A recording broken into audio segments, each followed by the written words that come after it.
Hello there. Close your eyes and imagine marble columns rising under the bright Aegean sun, crowds gathered in an open-air theater, and philosophers walking slowly through shaded courtyards, debating the meaning of truth and virtue. Welcome to the classical period of ancient Greece, the time when human thought, art, and politics reached dazzling new heights.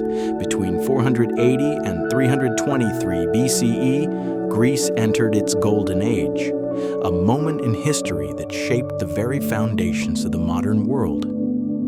Our story begins in the city of Athens, a place unlike any other in the ancient world. Here, an extraordinary experiment was unfolding, something called democratia, the rule of the people. Under the guidance of leaders like Pericles, Athens developed one of the first true democracies in human history. Ordinary citizens, not kings, not nobles, could stand before their fellow Athenians and vote on laws, debate policies, and decide the future of their city. It was a radical idea for its time. Of course, not everyone was included. Women, slaves, and foreigners were left out. But for free male citizens, it was revolutionary. Athenians believed that freedom and civic duty went hand in hand. To participate in the assembly was both a right and a responsibility. And this spirit of open discussion and public debate became one of Greece's greatest legacies to the world. As Athens flourished politically, something even deeper began to grow, a passion for knowledge and wisdom. This was the age of philosophers, lovers of wisdom, who tried to understand the mysteries of life through reason rather than myth. Socrates, the first great thinker of this era, wandered through Athens asking simple but profound questions. What is justice? What is virtue? What makes a life good? He never wrote a single book, yet his method of questioning, the Socratic method, changed how people think forever. His student, Plato, built on those ideas. He founded the Academy, the first real university in the Western world, and wrote dialogues exploring truth, beauty, and the nature of reality. And then came Aristotle, Plato's student, a mind so vast that he studied everything from biology to ethics, from logic to astronomy. He believed knowledge came from observation and experience, and his methods became the roots of modern science. Together, these three, Socrates, Plato, and Aristotle, formed the intellectual backbone of Western philosophy. Their questions still echo in classrooms and conversations thousands of years later. While philosophers explored the mind, artists and builders gave shape to beauty itself. This was the era when Athens built the Parthenon, that shining temple on the Acropolis dedicated to the goddess Athena. Its perfect proportions, graceful columns, and intricate sculptures captured harmony and balance, ideals the Greeks valued deeply. In sculpture, artists achieved a realism never seen before. Statues like the Discobolus, the discus thrower, and the Dorophoros, the spear bearer, celebrated the human form, not as it is, but as it could be, strong, balanced, and ideal. And then there was theater. In open-air amphitheaters, thousands of Athenians gathered to watch plays that explored love, pride, justice, and fate. Sophocles, Euripides, and Aeschylus wrote tragedies that made audiences weep and reflect. Even comedy had a place, thanks to Aristophanes, who used humor to poke fun at politicians and society itself. For the Greeks, theater wasn't just entertainment. It was a mirror of life, a way to explore what it meant to be human. But the story of Greece was not only one of beauty and thought, it was also a tale of war and rivalry. Before Athens could reach its golden age, it faced a mighty enemy, the Persian Empire. In the early 5th century BCE, Persian kings sent vast armies to conquer Greece. Yet against all odds, small Greek city-states united and triumphed.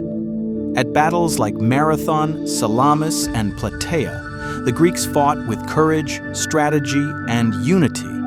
Their victory preserved Greek independence, and with it, the freedom that allowed their culture to flourish. But peace didn't last. Soon, Athens and Sparta, two powerful city-states with very different ways of life, turned against each other. Athens loved democracy, art, and trade. Sparta prized discipline, strength, and military might. Their long conflict, the Peloponnesian War, tore Greece apart. After nearly 30 years of fighting, both sides were weakened, and the unity of the Greek world was shattered. Yet even in war, the Greeks left behind lessons in strategy, leadership, and the cost of ambition. As the classical period drew to a close, a new figure rose, one who would carry Greek ideas farther than anyone before. His name was Alexander of Macedon, known to history as Alexander the Great. Tutored by Aristotle himself, Alexander dreamed not just of conquest, but of unity, a world connected through Greek culture and knowledge. By the age of 30, he had built one of the largest empires in history, stretching from Greece and Egypt all the way to India. Wherever he went, Greek language, art, and philosophy followed. Cities named Alexandria sprang up across his empire, becoming centers of learning and trade. After his death in 323 BCE, this blending of Greek culture with those of Egypt, Persia, and Asia gave rise to a new age, the Hellenistic period. Through Alexander's legacy, the influence of Greece spread across continents and centuries. This second half expands the story of Greek history beyond the classical period, exploring the Hellenistic world, Greek science and art, daily life, religion, and mythology, and the lasting legacy of Greece, all written in the same calm, story-like tone that fits your Random Facts for Sleep channel. When Alexander the Great died in 323 BCE, his empire stretched farther than anyone could have imagined. But with his death, the world he built began to change. The old city-states of Greece no longer ruled as before, yet Greek culture, the art, the philosophy, the language, continued to thrive and spread. This new era was called the Hellenistic period, meaning Greek-like. It was a time of blending when Greek ideas met Egyptian science, Persian wisdom, and Indian spirituality. The result was a dazzling fusion of cultures that carried Greek influence across 3 continents. The heart of this new world was Alexandria, a city on the northern coast of Egypt. Founded by Alexander himself, it became a beacon of learning and discovery. Here stood the legendary Library of Alexandria, said to hold hundreds of thousands of scrolls, the knowledge of all known civilizations. Philosophers, scientists, poets, and explorers came from every corner of the world to study, debate, and share ideas. In Alexandria's workshops, mathematicians like Euclid shaped the rules of geometry we still learn today. Astronomers like Eratosthenes calculated the circumference of the Earth with remarkable accuracy, centuries before satellites or telescopes. And doctors like Herophilus studied the human body, laying the foundations for modern medicine. It was as if the spirit of Athens had been reborn, not in one small city, but across a vast and connected world. During the Hellenistic Age, Greek art and science reached new levels of sophistication. Sculptors began to capture not just perfection, but emotion, joy, pain, movement, and even age. The famous statue of Laocoon and his sons shows a priest struggling against serpents, every muscle tense, every detail alive. This realism reflected a shift in Greek thought. Art was no longer only about ideal beauty, but about the truth of human experience. In the sciences, thinkers pushed boundaries further than ever before. Archimedes of Syracuse discovered principles of buoyancy and levers, inventing early machines that amazed even his enemies. He once said, "Give me a place to stand, and I will move the earth." A poetic statement, but one rooted in the Greek belief that through knowledge, even the impossible could be understood. But what was life really like for ordinary Greeks during this golden age? Most people lived in small homes built of stone or clay.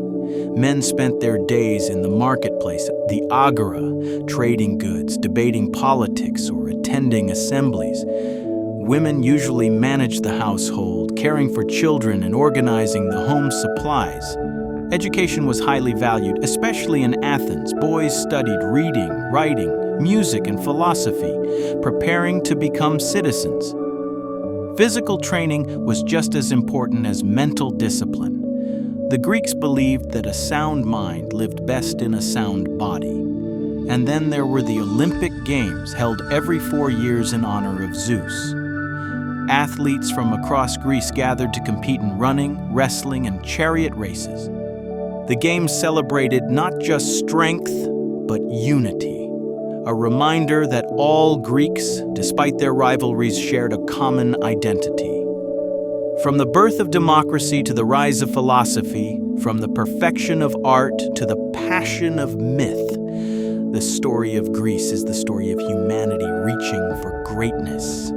It reminds us that knowledge, creativity, and freedom are the true treasures of any age. And so, as you drift to sleep tonight, remember that long ago, under the same stars we see today, a people once dared to ask the biggest questions of all.